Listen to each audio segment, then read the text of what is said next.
तो हेलो दोस्तों, I hope आप लोग अच्छे होंगे। तो आज हम लोग पढ़ने वाले हैं क्लास 10th का अध्याय 6 या किसी किसी में 5 भी है, किसी किसी में 6 भी है। तो आप इसका कोई दिक्कत नहीं, आप लोग समझ जाइए।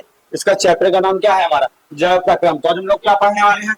जैव प्रक्रम पढ़ने वाले हैं। देखिए, पहले तो हम लोग समझते हैं जैव प्रक्रम होता क्या, जो चैप्टर है उसका मतलब क्या है, पहले हम उसे तो समझे। ठीक है, तो चलो बिना देरी करते हम लोग शुरू करते हैं। जैव प्रक्रम का मतलब समझाते हैं आपको। क्या होता है जैव प्रक्रम का मतलब? देखो क्या होता है, जैव प्रक्रम होता क्या है? वे सभी प्रक्रम, क्या करा, वे सभी प्रक्रम। देखो पहले यहाँ से जो शब्द पहले उसे समझ लो। देखो जैव का मतलब क्या होता है? जीव। जो जीवन जो जीव होता है, मान लो उसे समझ लो। जीव, मनुष्य, एक एक कोष की जीव, बहु कोष की जीव, ये सारे जो जीव होते हैं उसे हम लोग यहाँ जैव कह सकते हैं। ठीक है, प्रक्रम का मतलब होता है एक विशेष प्रक्रिया। हम प्रक्रम का मतलब क्या कह सकते हैं? एक विशेष प्रक्रिया को हम लोग कह सकते हैं। ठीक है, तो क्या हो गया जैव प्रक्रम? मतलब जीवन की एक जो जीव होती है या जीवन होते हैं, जो उसमें एक विशेष प्रक्रिया होती है। ठीक है, तो समझो, देखिए जैव प्रक्रम होता क्या है। ये सभी प्रक्रम जो सम्मिलित रूप से अनुरक्षण, क्या है, अनुरक्षण का कार्य करते हैं, उन्हें हम लोग क्या कहते हैं? जैव प्रक्रम कहते हैं। अब शब्द आया कि ये जो अनुरक्षण है, अनुरक्षण क्या होता है हमारे शरीर में? अनुरक्षण का क्या मतलब है? देखो समझो, जो हमारे शरीर में मेंटेनेंस होती है, जो मान लीजिए कोई कोशिका हमारी, जिसकी कोशिका डेथ हो गई, ठीक है, जो कोशिका हमारी मर गई है, तो उसको फिर से रिकवर तो करना होगा। तो मान लो कोशिका हमारी ये मर गई, ठीक है, हमको ये कोशिका को फिर से तो बनाना है, मेंटेनेंस उसकी बॉडी की जरूरत है।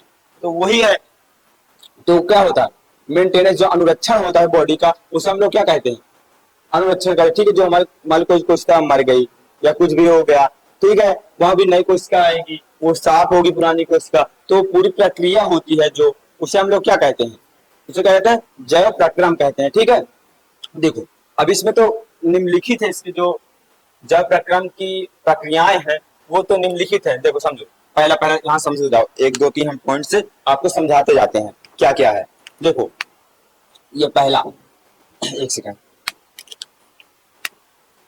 पहला देखो, देखो जो कोई भी जीव हो, हाँ मैं एक कोष की जीव है, बहु कोष की जीव है, तो छोटा सा जो अमीबा होता है, एक छोटा अमीबा, बहुत से जिसका कोई आकार ही नहीं होता, एक छोटा सा एक कोष की जीव से लेकर बहु कोष की जीव मनुष्य, जिसमें अनंत कोशिकाएं हैं, जिसमें बहुत ज्यादा कोशिकाएं, समझो वहां एक कोशिका से लेकर बहु कोशिका तक सभी जीवों की किसकी आवश्यकता होती है? ऊर्जा की आवश्यकता होती है।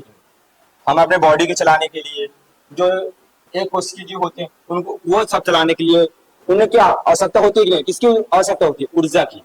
उन्हें ऊर्जा की आवश्यकता होती है कि नहीं? पहले ये बताओ सभी लोग, ऊर्जा की आवश्यकता होती है कि नहीं? तो ऊर्जा मिलेगा कैसे? समझो, ऊर्जा कहाँ मिलेगी? हमारी बॉडी को या उनको कहाँ से ऊर्जा मिलेगी? भोजन से मिलेगी। ठीक है कि नहीं? हमें कोई बाहरी तत्व या बाहरी जो विटामिन हैं, मिनरल्स हैं, खनिज पदार्थ हैं, ये सब लेना पड़ेगा। तो ये भी एक प्रक्रिया है कि नहीं हमारी? देखो हमारे जीवन में या फिर हमारे जो जीव जगत में, देखो एक प्रक्रिया है कि नहीं? ठीक है, तो पहले तो ये हो गया, जो हम लोग भोजन करते हैं, जो हम लोग भोजन करते हैं एक विशेष प्रकार के हम लोग मिनरल्स हर चीज लेते हैं कि नहीं? तो हमारा एक प्रक्रिया क्या हो गया? पोषण हो गया। ठीक है, तो जो हम लोग भोजन करते हैं, जो हम भोजन करते हैं ये सब, तो भोजन जो हमारे जीवन में भोजन करते हैं वो हमारा क्या है? पोषण में आ जाएगा। तो हमारा पहला क्या होगा? पहला हमारा है पोषण। तो सभी जीवों की किसकी आवश्यकता होती है? पोषण की आवश्यकता होती है। ठीक है, ये हमारा पहला हो गया। समझो, अब समझो, ये पहला हो गया। अब समझो दूसरा, दूसरा क्या है? देखो हम कोई भी चीज हम खाएं, हम कोई भी चीज यूज करते हैं, उसका कुछ शब्द या फिर कुछ मटेरियल अपशिष्ट हो जाता है कि नहीं? इसका कोई महत्व नहीं होता, और जो रुकेगा वहां पास तो नुकसान ही होगा हमारे बॉडी में। जब मान लीजिए हम खाना खाते हैं, भोजन करते हैं, उसमें कुछ बेकार से चीजें बन जाती हैं कि नहीं? तो ठीक है, यूरिया है, यूरिन है, ये सब बन जाते हैं कि नहीं? तो इन्हें भी तो बाहर निकालना है। तो जो ये क्रिया बाहर निकालती है उसे क्या कहते हैं? उस क्रिया को कहते हैं, उस क्रिया को कहते हैं बाहर निकालने की, जो हमारे होते हैं मलमूत्र के द्वार होते हैं। ठीक है, होते हैं कि नहीं? तो ये सब प्रक्रिया क्या कहती है? उत्सर्जन कहलाती है। जो हमारे बॉडी से अपशिष्ट पदार्थ बाहर निकलते हैं, इस क्रिया को क्या कहते हैं? उत्सर्जन कहते हैं, उत्सर्जन कहते हैं। ठीक है, तो ये हमारा क्या होगा? दूसरा क्या होगा? उत्सर्जन हो गया। आप समझो, अब देखो हम हो या कोई दूसरा जीव हो, एक कोशिकीय जीव हो, बहुकोशिकीय जीव, कोई भी जीव हो, अपनी संख्या बढ़ाने के लिए, अपनी संख्या बढ़ाने के लिए क्या होता है, अपने अपनी संतान उत्पन्न करता है। वो कैसे भी हो, कायिक हो, समझो, कायिक हो, लैंगिक हो, अलैंगिक हो, वो किसी भी रूप में अपनी संतान बढ़ाने की कोशिश करता है। ठीक है, तो तीसरा, सॉरी, यहाँ तीसरा क्या होगा, तीसरा हमारा क्या होगा, देखो, अपनी संख्या बढ़ाने के लिए संतान उत्पन्न करने की कोशिश करता है, अपनी संख्या बढ़ाने के लिए। तो यह प्रक्रिया क्या कहलाती है, यह प्रक्रिया क्या कहलाती है, जनन कहलाती है।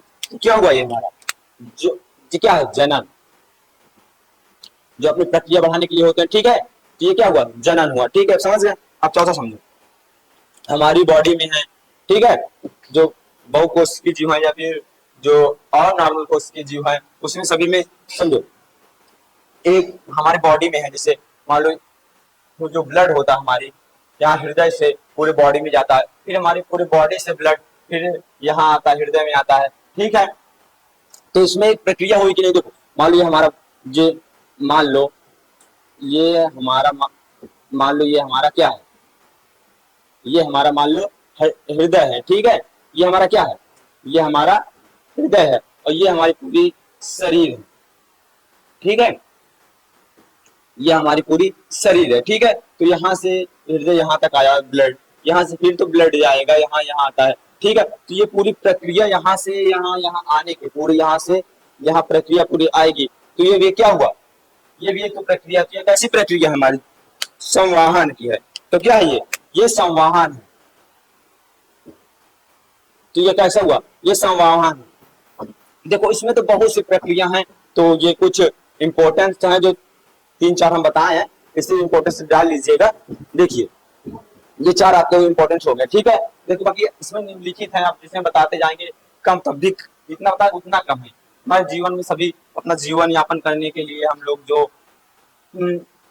चाल फिर होता है, हमारे इधर घूमना होता है, ये भी एक प्रक्रिया हमारे जीवन को आगे बढ़ाने के लिए। ठीक है कि नहीं, तो इसे अनगिनत हिस्से निम्नलिखित पहले ही बता दिए कि इस जो प्रक्रियाएं हैं वो निम्नलिखित हैं, इसमें कोई लिमिट नहीं है। ठीक है, तो ठीक है, ये आप हो गया।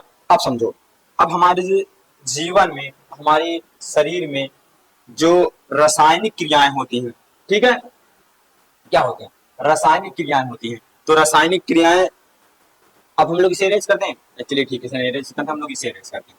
तो अब समझो, हमारे जीवन में जो रासायनिक क्रियाएं होती हैं, इसके अंतर्गत देखो, पहले समझो रासायनिक क्रियाएं होती क्या हैं, क्या होती हैं। हमारे शरीर में क्या होती है, रासायनिक क्रिया, जिसे हम लोग क्या कहते हैं,